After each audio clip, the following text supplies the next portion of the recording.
IPL 2026 ప్లే ఆఫ్స్లోకి దూసుకొచ్చిన ఎస్ఆర్హెచ్ చెపాక్లో ఇషాన్ కిషన్ కిల్లింగ్ షోతో చెన్నైకి ఓటమి తప్పలేదుగా. విజిల్ బోర్డు సెలబ్రేషన్తో ఇక ఇంటికెళ్ళినట్టు సిఎస్కే ఫ్యాన్స్కి ఇచ్చి పడేసిన ఇషాన్ కిషన్. అంతా ఓకే, కానీ cool players Sanju Samson, Heinrich క్లాసన్ల మధ్య గొడవేంటి? Have a look.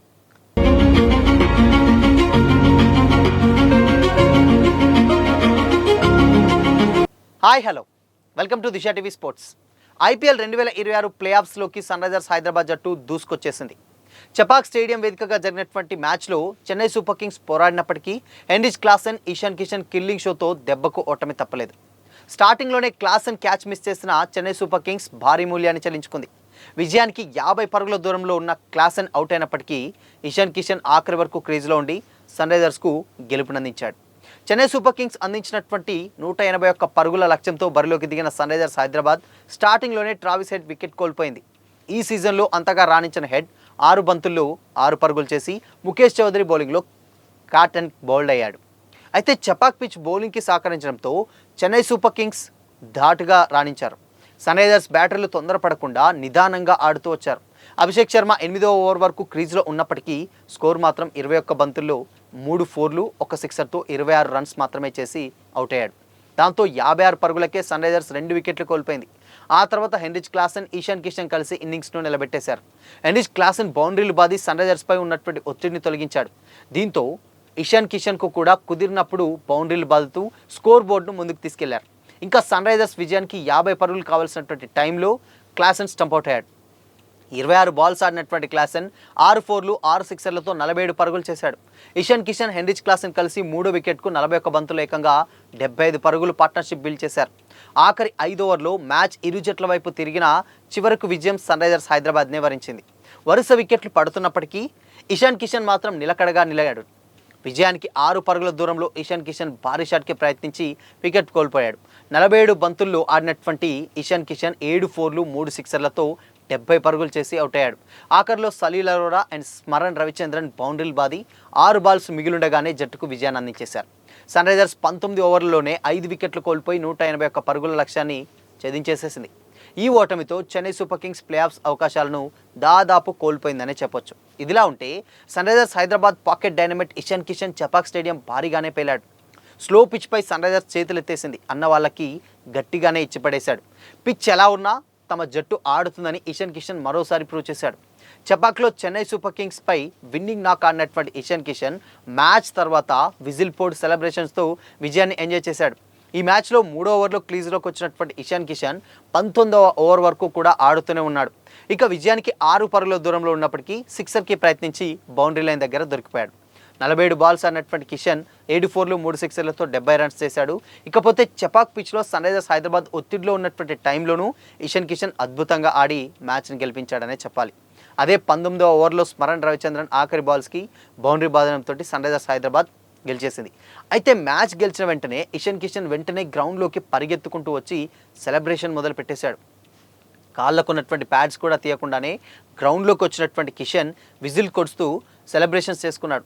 స్టేడియంలో కూర్చున్నటువంటి చెన్నై సూపర్ కింగ్స్ ఫ్యాన్స్ని టార్గెట్గా విజిల్స్ కొడుతూనే ఉన్నాడు.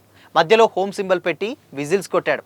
అయితే ఆ తర్వాత చేతులతో ఇక ఇంటికి వెళ్ళనంటూ 1కి 10 సార్లు చెబుతూనే సెలబ్రేషన్ చేశాడు. ఇషాన్ కిషన్ అలా చేస్తుండడంతో సన్ రైజర్స్ ప్లేయర్స్ కూడా ఒక్కసారిగా షాక్ అయి నవ్వుతూనే ఉన్నారు.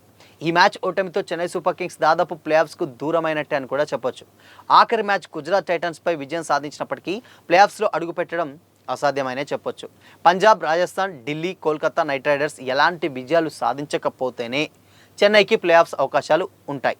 మొత్తంగా నువ్వా నేనా అన్నట్టు సాగినటువంటి Chennai super kings Sunrisers Hyderabad మ్యాచ్లో ఒక చిన్న హీట్ మూమెంట్ సైతం కూడా నెలకొంది. ఎప్పుడూ కూల్గా ఉండేటువంటి సంజు శాంసన్, గొడవలకు దూరంగా ఉండేటువంటి హెన్రిచ్ క్లాసన్ టెంపర్ సైతం కోల్పోయారు. డూ ఆర్ డే మ్యాచ్ కావడంతో ఈ ఇద్దరి మధ్య ఓ హీటెడ్ ఆర్గ్యుమెంట్ నెలకొంది.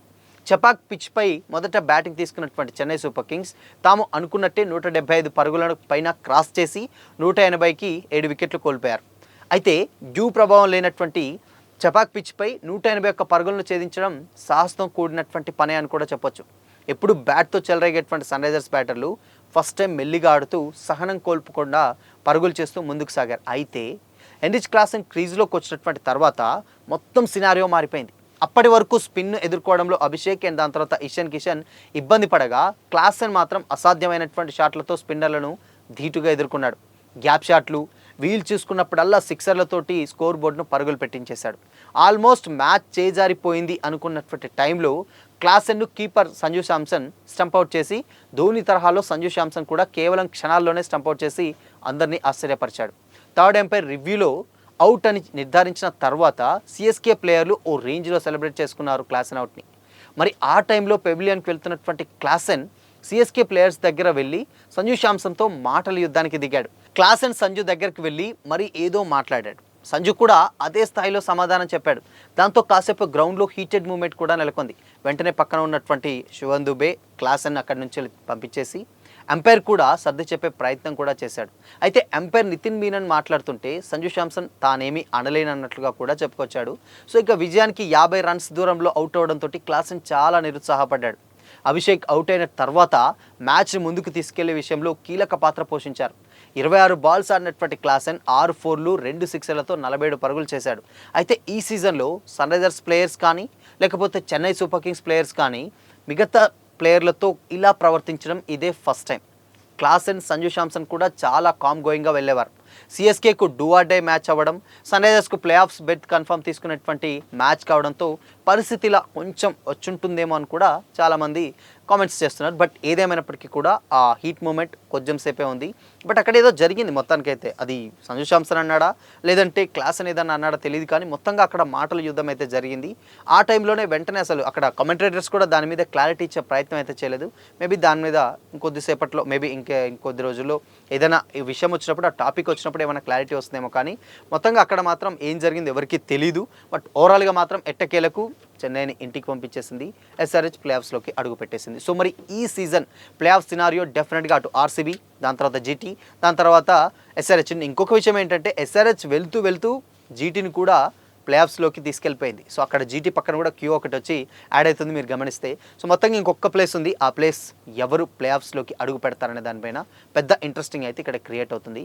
సో మరి ఆ ఒక్క ప్లేస్ ఎవరు అడుగు పెడతారు ప్లే ఆఫ్స్లోకి, అండ్ ఈసారి 2026 ఐపీఎల్ కప్పు కొట్టేది ఎవరు? మీ ఒపీనియన్ని కామెంట్ చేయండి.